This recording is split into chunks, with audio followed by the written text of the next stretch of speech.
Hello friends, कैसे हैं आप सभी। आज काफ़ी दिनों बाद मैं अपनी वीडियोस लेके आ रहा था। किसी दूसरे कार्य में मैं ज़्यादा व्यस्त हो गया था। मैं रविकांत प्रजापति आप सभी का हार्दिक स्वागत करता हूं। पुनः एक बार आप सभी जानते हैं कि हमने वर्णमाला और पदभेद का पूर्ण परिचय अपनी वीडियोस के अंतर्गत कर लिया गया है। तो आज मैं शब्दों को लेकर कि शब्द निर्माण किस प्रकार से होते हैं, ऐसे कौन कौन से हमारे सिद्धांत हैं, नियम हैं, जिनसे हम शब्द बनाते हैं। तो मैं आपको बता दूं कि सर्वप्रथम उपसर्ग, फिर प्रत्यय, संधि और समास,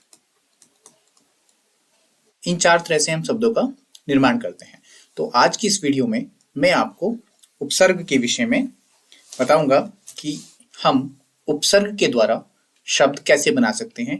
आखिर मूल शब्दों की सहायता से उनमें उपसर्ग जोड़कर हम किस प्रकार नए शब्दों का निर्माण करते हैं। तो आइए हम आरंभ करते हैं उपसर्ग से।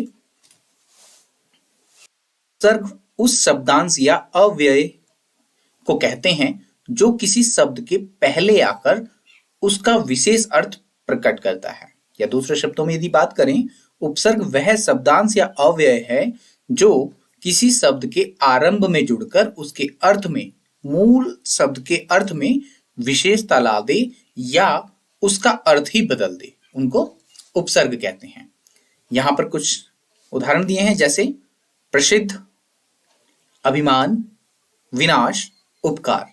यदि हम यहां पर देख रहे हैं कि प्र, अभि, वि और उप, ये अलग अलग उप शब्दांश लगे हैं जिनको हम उपसर्ग कहते हैं।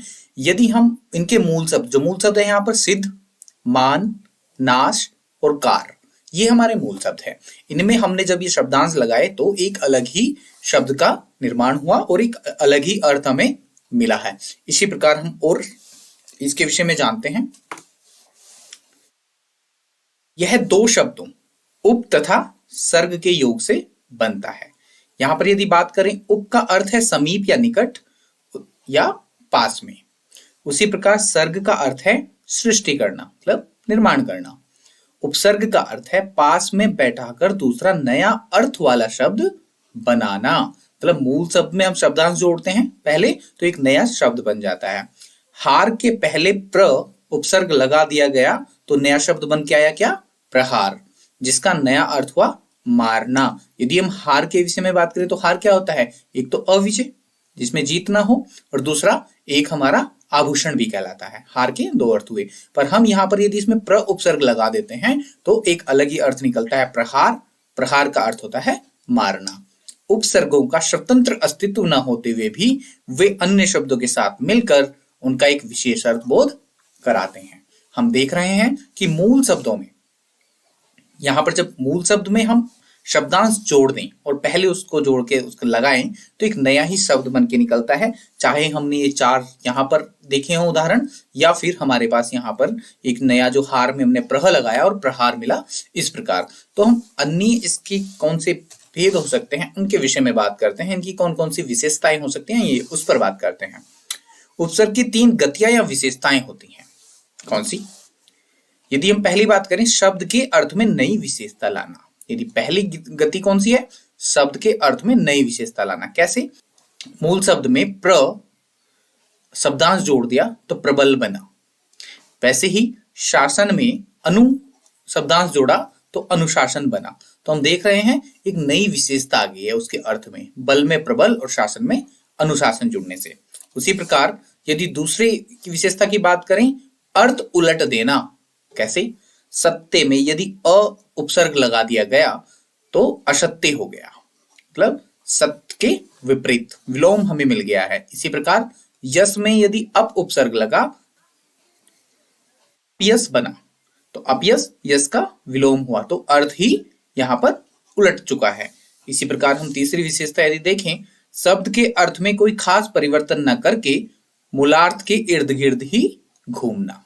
जैसे शुद्ध में यदि वी शब्दांश जोड़ा तो विशुद्ध बनता है। भ्रमण में परि जोड़ा तो परिभ्रमण, मतलब कहीं ना कहीं हम मूल शब्द के आसपास ही इन अर्थों को पाएंगे।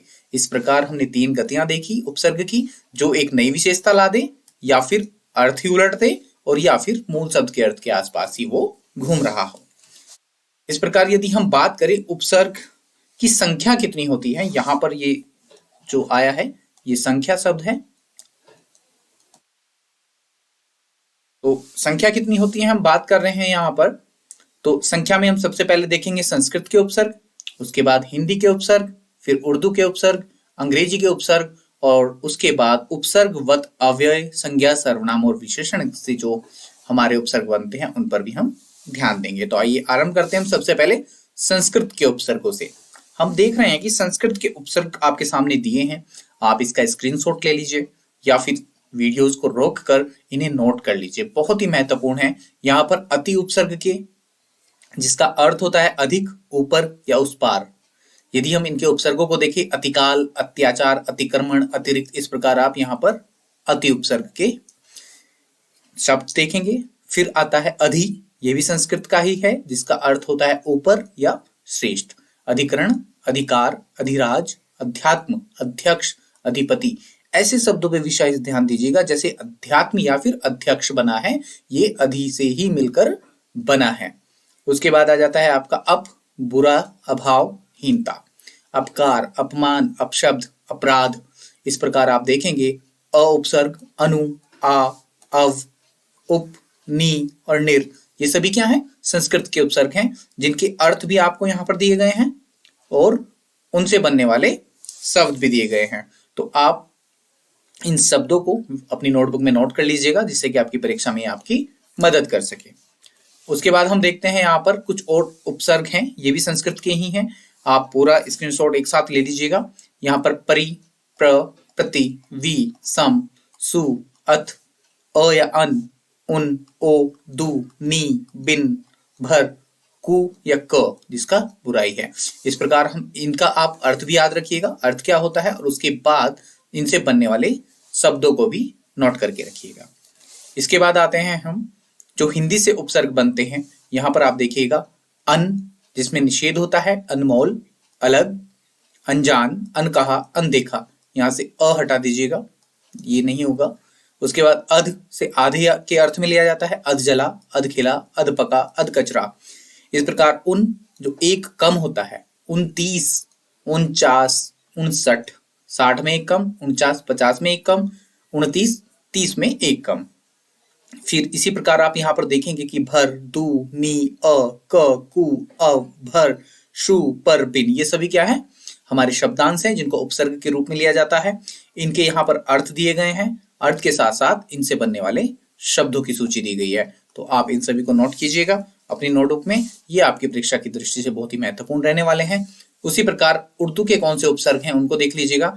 ये जो सारे ला, बद, ये पूरी जो लाइन है आपकी, ये उर्दू के उपसर्ग के शब्दांश हैं, आप इनको भी नोट करके रखिएगा। अधिकांश उर्दू के उपसर्ग आ जाते हैं, यहाँ पर इनके अर्थ भी दिए गए हैं और अर्थ के साथ साथ इनसे बनने वाले शब्द भी। यदि हम पहले को ही देखें, जिसमें ला है, अर्थ होता है बिना, लाचार, लाजवाब, ला प्रवाह, लापता। इस प्रकार आप देख सकते हैं कि शब्दांशों में जब हम अर्थ मूल शब्द के पहले लगाते हैं उनको उपसर्ग कहते हैं। इसी प्रकार ये सभी शब्द इसी प्रकार के बने हुए हैं। आइए आगे देखते हैं हम जो अंग्रेजी के उपसर्ग हैं। जैसे सब, शब्द का अर्थ होता है अधीन या नीचे। सब जज, sub committee, sub inspector. Deputy का मतलब सहायक, deputy collector, deputy registrar, deputy minister. Vice, vice का अर्थ भी सहायक होता है, viceroy, vice chancellor, vice president. General, प्रधान होता है, general manager, general secretary. Chief का अर्थ प्रमुख होता है, chief minister, chief engineer, chief secretary. Head का अर्थ मुख्य, हेडमास्टर, हेड क्लर्क। तो ये आपके अंग्रेजी से बनने वाले उपसर्ग हुए। उसके बाद हम बात कर रहे हैं जो आपके उपसर्गवत अव्यय, संज्ञा, सर्वनाम और विशेषण से बने हैं। तो यहाँ पर आप देख रहे हैं हेड, यहाँ से ऊपर तो आपके अंग्रेजी के हैं, उसके बाद ये पूरी सीरीज और यहाँ पर ये पूरे उपसर्ग आपके ये वाले हैं। आप इनको भी अपनी नोटबुक में नोट कर लीजिएगा, बहुत ही महत्वपूर्ण चीज है। उपसर्ग इनसे बाहर नहीं जाते हैं, आप एक बार समझ जाएंगे, एक बार इनका अध्ययन कर लेंगे, नोट कर लेंगे, तो आपका गलत नहीं होगा। इस प्रकार यदि मैं बात करूं कि दो उपसर्गों से निर्मित शब्द, आपके पास ऐसे भी शब्द आ सकते हैं एक मूल शब्द के अंतर्गत दो उपसर्ग लगे होंगे, दो उपसर्ग जुड़ने से वो शब्द बना होगा। तो ऐसे कौन से शब्द होंगे, आइए उसको देख लेते हैं। तो सबसे पहले तो आता है निर और आ, ये दोनों क्या हुए, शब्दांश हुए। दो उपसर्ग जुड़ने पर करण हमारा मूल शब्द हुआ और हमारा जो नया शब्द बनाया है वो है निराकरण। फिर प्रति उप, दो उपसर्ग लगे, कार हमारा मूल शब्द हुआ प्रत्युपकार। सु और सम, कृत मूल शब्द सुसंस्कृत।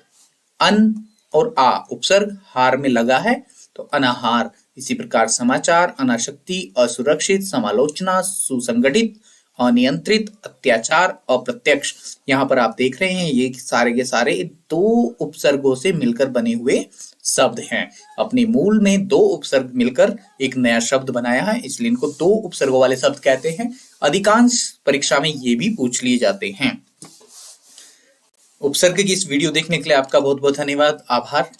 आज काफी दिनों बाद वीडियोस डाल रहा हूं, तो फिर से मैं निवेदन करूंगा कि यदि आपको वीडियोस पसंद आई हैं तो अपने फ्रेंड सर्कल तक अवश्य शेयर कीजिएगा, जिससे मेरी आगामी वीडियो भी आपको जल्द ही मिलती रहेंगी। समय समय पर मैं इनको डालता रहूंगा। इसके बाद जल्द ही प्रत्येक वीडियो आपके सामने आने वाली है। इस वीडियो को देखने के लिए बहुत बहुत धन्यवाद।